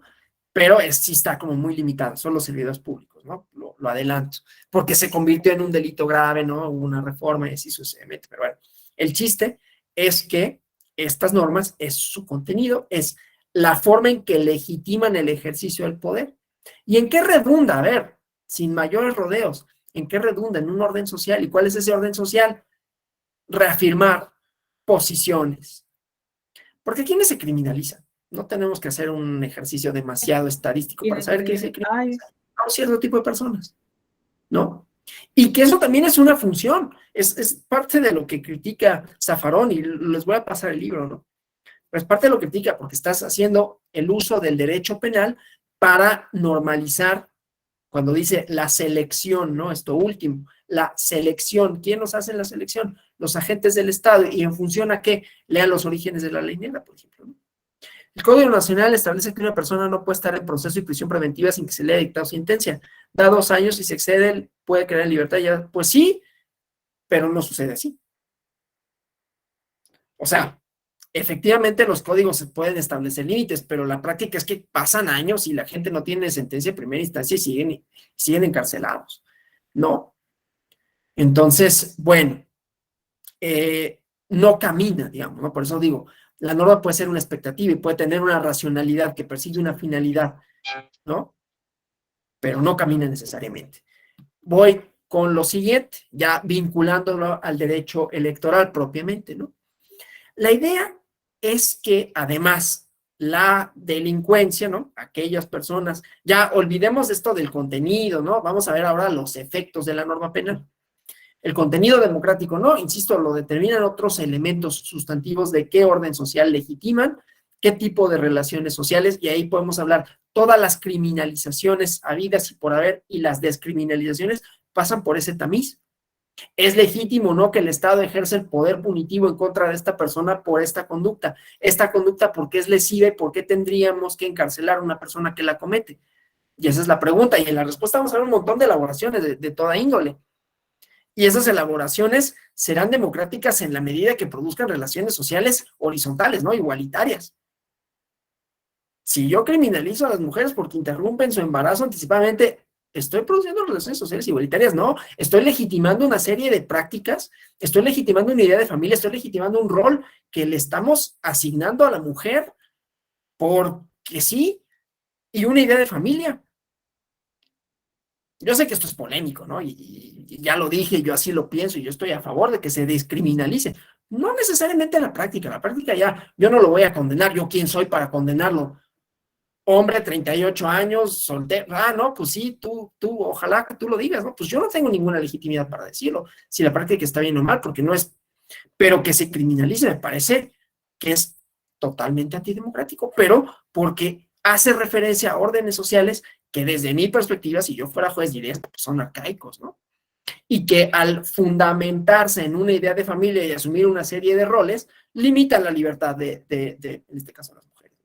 La decisión, porque además hay toda una serie de otros discursos, de estructuras, ¿no? Pues sí, que van pensando y atribuyéndole expectativas de qué es lo que debe de hacer, ¿no?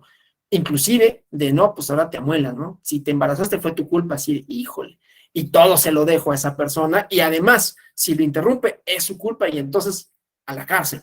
Eso me parece, no sé en dónde cabe la democracia, y bueno, no cabe, ¿no? Pero bueno, es otra discusión que solo la pongo para efectos del contenido sustantivo. ¿Sí? Y que en ese contenido sustantivo lo que se tendría que atravesar no son ni moral, ¿no? No es que, no, pues es que yo religiosamente, vamos, qué bueno, tú no lo hagas, pero eso no lo puedes pasar al Estado para legitimar el ejercicio del poder punitivo. Entonces, cuidado también a la hora de analizar lo democrático, ¿no? ¿Cuáles son nuestras mediaciones? O sea, ¿cuál es aquello que se interpone entre nuestro objeto de conocimiento, que sería por qué criminalizar, y nuestro fundamento teórico de por qué criminalizar, ¿no? Bueno, y decía, los efectos electorales ya se han relajado, digámoslo así, para el caso de la prisión preventiva oficiosa, pero la idea es que quienes atentan en contra, volviendo a la función de la prisión, ¿no? O la función del castigo, del ejercicio del poder punitivo, es reparar socialmente, no necesariamente el individuo, ¿no? Ese es otro problema, ¿no? Porque las prisiones pues tampoco reparan al individuo. Luego lo vuelven, no voy a decir lo vuelven peor, sino que pues lo privo de posibilidades de que ahí se reforme, ¿no? No le doy condiciones y sale y pues lo único que aprendió hizo relaciones ahí para seguir delinquiendo. O sea, ni siquiera sirve, ¿no? La prisión. Como ven, yo estoy en contra de la prisión como institución, pero ese es otro tema. El chiste, digo, para ciertas conductas, pues sí, ¿no? Habrá que, pero tendrían que ser las mínimas idealmente. En fin, entonces, la idea del criminal, o el delincuente, también quiere decir, es alguien que atentó contra la comunidad política, ¿no? Y entonces, como atentó contra la comunidad política, ¿por qué tendría que tener la posibilidad de deliberar en torno a esta? Y es ahí donde hay la privación de los derechos político-electorales, ¿no? Como efecto de la pena, como consecuencia de la pena, ¿sí? Pero aquí el debate, otra vez, volvemos a la prisión preventiva, ahí tendría que subsistir mi presunción de inocencia y entonces no se me puede privar porque no hay un delito. Pero esto no está resuelto, o sea, en la legislación comparada, lo que vamos a ver es que hay algunos países en que depende del delito, depende de la gravedad del mismo. Claro, otra vez, la gravedad de los delitos que la define, pues muchas veces son circunstancias morales, políticas, expectativas. No con ello quiere decir que no importen, ¿eh? Solo digo que el fundamento de la norma penal no necesariamente es un fundamento así como numérico, racional, que pueda ser aplicado en todos lados, salvo por algunos delitos, insisto, ¿no? Entonces, y pasa lo mismo con el castigo. ¿Por qué uno y no otro? Eso también depende, ¿no? De pues sí, de la comunidad política, de cómo construya o cómo haya construido los valores y cómo vaya construyendo las expectativas de que esos valores son mancillados o no. Entonces, la tarea pues democrática atañe tanto a las instituciones, ¿no? Al quehacer institucional, la conjunción de la tarea de todas esas instituciones para con la ciudadanía, y también, desde luego, la ciudadanía misma, ¿no? O sea, no es una cosa individual, ¿no? De que, yo soy democrático porque yo creo que no, sino de cómo construimos nuestras sociedades democráticas. Carlos Loza tiene una pregunta, por favor, o comentario. Adelante, adelante. Bueno, no sé si perdió la conexión, si levantó la mano por error, o lo perdimos, ¿no? Pero bueno, están ahí las posibilidades para preguntas y respuestas. Que a ver, aprovechando, preguntas hasta aquí, comentarios. ¿Queda más o menos claro estas generalidades? Porque, insisto, aquí ya es como la consecuencia final de la comisión de un delito, la probable comisión de un delito, que no es lo mismo, ¿no? De separarme de la esfera de decisiones, ¿no? O sea, al delincuente, a la persona que se define como tal, que su conducta es lesiva para el todo social, entonces vienen consecuencias diversas, ¿no? La separación de su espacio de socialización, la reclusión, ¿no? En algunos casos, la pérdida de la vida en otros, que eso me parece, no podría pensarse que pasara un estándar democrático, de acuerdo con lo que yo creo, ¿no? Que es la democracia. Por eso decía, no son solo procedimientos, son relaciones sociales, son expectativas de orden, ¿no? Sí, a ver, debemos tener en cuenta que existe la prisión preventiva oficiosa que se da por la gravedad de los delitos y la justificada que se da cuando existen circunstancias contempladas distintos auténticos del Código Nacional. Sí, la cosa con la prisión preventiva oficiosa es cómo se aplica. O sea, se aplica automáticamente para los delitos que están considerados como graves, entonces ahí sí tenemos un problema porque vamos a llenar las cárceles de personas que no tienen posibilidad de salir de prisión por una gravedad que, perdón que lo diga así, pero muchas veces es imaginaria, porque responde a momentos políticos, responde a muchas cosas, ¿no? O sea, responde a expectativas morales, a plataformas de decir, no, pues es que vamos a hacer grave este delito porque lo que sea, ¿no? Porque es un flagelo y hay que combatirlo. Hay una elaboración de por medio que no es necesariamente como justificada desde un punto de vista racional y que tiene otra serie de expectativas, ¿no? ¿Qué provoca que se creen los delitos electorales si ya existen las... Ah, sí, mañana vamos a ver esa diferencia entre la diferencia administrativa, o sea, el ius puniendi electoral tiene tres dimensiones en realidad, ¿no? O sea, las consecuencias de violar la norma electoral son tres. Una consecuencia penal, una consecuencia electoral en estricto sentido, ¿no? La anulación de una elección y una consecuencia administrativa, que puede ser justamente los procedimientos sancionadores. Se castigan distintas, pero es lo mismo que sucede en el derecho administrativo y en el derecho penal, que son manifestaciones del ius puniendi electoral, perdón, el ius puniendi estatal, ¿no? Que me pare un policía y me dé una infracción, pues es una manifestación del poder punitivo del Estado, coercitivo menos que punitivo, ¿no? Que no es una sanción penal en ese sentido. Pero, pues me pueden detener, me pueden solicitar papeles, ¿no? Me pueden imponer una multa. ¿De qué depende? De nada. De que así se consideren, porque la verdad, no es que sea tan arbitrario, ¿no? Porque por eso hay una legislación, pero por eso hay conductas que entran o salen de los códigos penales. ¿Y por qué entran o salen? No porque se despeje una incógnita, una X, una Y, digamos, aquí está la fórmula para definir a los delitos y entonces, pues aquí en esta fórmula resulta que X es igual a no delito y Y es igual a delito. No pasa así. Así pasó con la ley Volstead. Así ha pasado con las distintas criminalizaciones o descriminalizaciones. ¿Cuál sí puede ser el estándar? Y eso es lo que me interesa. ¿Cuál sí puede ser el estándar para decir eso no delito y merece o no una pena privativa de libertad que esté atravesado por valores democráticos compartidos, ¿no? Que esté atravesado por relaciones sociales deseables y deseadas en un plano de igualdad, en un plano de pluralidad y que eso sea lo que provoque y lo que fomente y lo que reproduzca, que construya el derecho penal, y claro que puede, que construya el derecho penal condiciones para que haya entonces igualdad de todas, todes ante la ley. Pluralidad, claro, no toda la pluralidad en sentido liberal, ¿no? De, ay, todos son bienvenidos. No, no todos, ¿no? ¿Vamos a bienvenir discursos nazifascistas? Pues yo creo que no. No sé qué vamos a hacer con ellos, ¿no? Pero bueno, entonces sí hay un estándar, pero el estándar entonces puede ser normativo en términos de cómo se interpreta la Constitución y los valores que contiene, pero yo creo que lo podemos hacer extensivo. Claro, es una discusión en la que luego los abogados son muy reticentes porque, oye, es que es activismo judicial, es que están haciendo política, ¿no?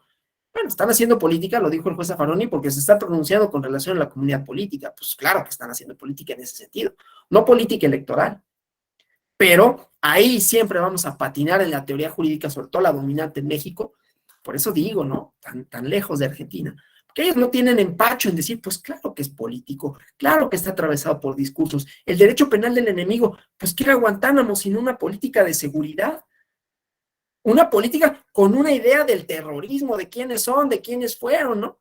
Claro, hay principios jurídicos de pro persona, y así sucesivamente. Pero sí, dice Eliseo Mena, de antemano, al generarse la reforma procesal penal de 2008, se entendió y se construyó como un sistema garantista, característica que ha perdido al aumentarse el catálogo de delitos de prisión preventiva oficiosa.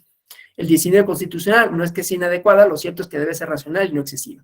Sí, hay un artículo de Alejandro Madrazo Layú que se llama Los costos constitucionales de la guerra contra el narcotráfico, ¿no? Así se llama el artículo. Entonces, léanlo, ¿no? Si les interesa esto, pero abona a la idea del contenido sustantivo de la norma, ¿sí? En materia electoral, sí. Ahorita nada más lo que estaba diciendo no era la prisión preventiva para la materia electoral, sino el derecho penal en democracia. Y cómo entonces, insisto, contenido sustantivo, posibilidades de ejercer el poder punitivo en contra de individuos y qué relaciones sociales procura, qué relaciones sociales legitima, y será el estándar la democracia para definir el contenido de la norma, en tanto que procure este tipo de relaciones sociales, ¿no?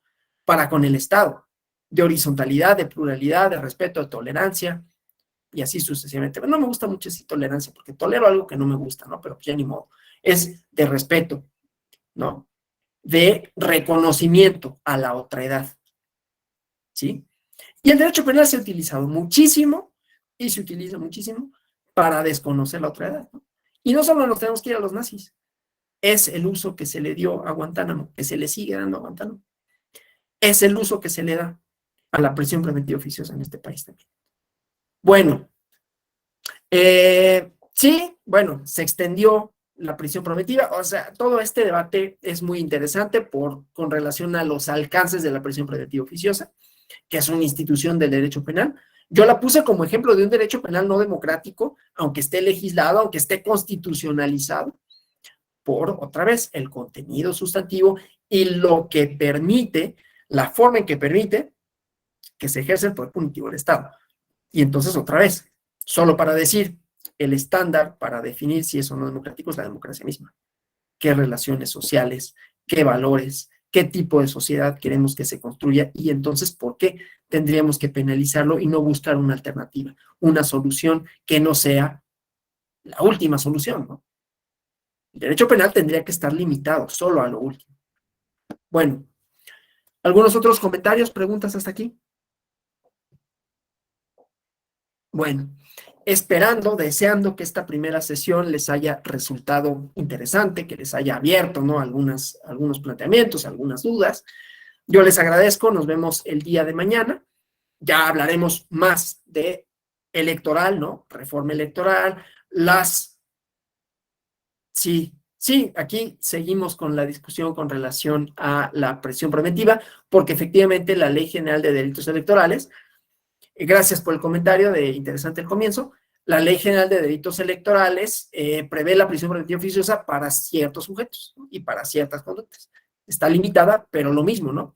Es igualmente para los sujetos activos, como dicen aquí, ¿no? O sea, está limitada para solo ciertas personas, el elemento subjetivo del delito. Bueno, pues muchas gracias, que pasen buenas noches, que tengan una feliz noche de lunes, que ya terminó. Eso siempre es lo mejor de los lunes, ¿no? Cuando terminan. Entonces, bueno, nos vemos el día de mañana. Gracias por su atención. Es posible, déjenme decírselos así, es posible que mañana me conecte un poquitito más tarde, porque en la Escuela Judicial tengo una capacitación, ¿no? Igualmente. Entonces, la capacitación termina a las 7 en punto de la noche. Yo espero que a las 7 en punto pueda ya llegar a mi oficina y desde ahí poder dar la charla, pero si me retraso 5 minutos no será por otra razón que esa, ¿no? Bueno, otra vez gracias, buenas noches y hasta mañana. Gracias, doctor, buenas noches. Gracias. Buenas noches. Gracias, buenas noches, hasta mañana. Buenas noches, hasta mañana. Gracias. Buenas noches, buenas noches.